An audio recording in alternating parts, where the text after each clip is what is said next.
Hello viewers, welcome to my channel. So ఈరోజు నేను fluffy omelette ఎలా ప్రిపేర్ చేయాలి అనేది చెప్తానండి.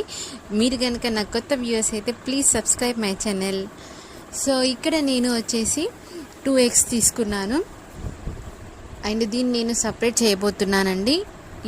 ఎల్లో ఒక దానిలో అండ్ వైట్ దంతా ఒక దానిలో వేసి బీట్ చేస్తాను. మీ దగ్గర బీటర్ కనుక లేనట్లయితే మిక్సీ జార్లో కూడా చేయొచ్చండి, కాకపోతే కొంచెం టైం పడుతుంది. సో బీటర్తో అయితే ఫాస్ట్గా అయిపోతుంది, అంతే తేడా అండి. సో ఫ్రెండ్స్, ఎప్పుడు ఒకేలా తినాలంటే బోర్ కూడా ఉంటుంది కదండి. అప్పుడప్పుడు ఇలా కూడా ట్రై చేసి చూడండి, బాగుంటుంది. టేస్ట్ కూడా మంచిగా వస్తుంది మీకు. సో కొంచెం ఫోమ్ తయారైపోయాక నేను ఒక 1/2 teaspoon వెనిగర్ వేసాను. కొంచెం ఫాస్ట్గా అయిపోతుంది, ఫోమ్ కూడా ఫాస్ట్గా వచ్చేస్తుంది. సో ఇంకా ప్రిపేర్ అవ్వలేదండి, ఇంకా కొంచెం సేపు బీట్ చేద్దాము. ఏంటంటే కొంచెం థిక్ కన్సిస్టెన్సీ రావాలి. సో ఇక్కడ చూస్తున్నారు కదా, ఇంత స్ట్రక్చర్ వచ్చేస్తే అయిపోతుందండి. ఇప్పుడు ఈ ఎల్లో కూడా ఇందులో మిక్స్ చేసేసుకుందాం. సో మంచిగా మిక్స్ చేసుకున్నాక మళ్ళీ ఒక్కసారి బ్లెండ్ చేద్దాము.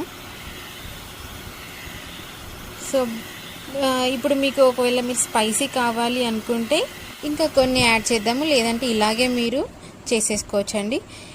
స్పైసీనెస్ కావాలి అనుకున్న వాళ్ళు కొంచెం కారం, ఇక్కడ నేను చూపిస్తున్నట్టుగా 1/2 teaspoon ఉప్పు అండ్ కొద్దిగా గరం మసాలా అండి. మంచిగా బ్లెండ్ చేసుకోండి. ఇలాగే మళ్ళీ బీట్ చేస్తే మంచిగా బ్లెండ్ అయిపోతుంది అన్నమాట అదంతా. సో ఒక ప్యాన్ తీసుకొని దానిలో ఆయిల్ వేసేసి, ఇందాక నేను పసుపు మర్చిపోయానండి, అది ఇక్కడ వేస్తున్నాను. ఒక కలర్ వస్తుంది మనకి పసుపు వల్ల. సో మూత పెట్టేసి తీసాక చూడండి ఎంత ఫ్లఫీగా ఉంది కదండి. ఇలా డెకరేట్ చేసుకొని ఆనియన్స్తో మీరు తిన్నారంటే ఒక్కసారి ఇలా ట్రై చేసి చూడండి.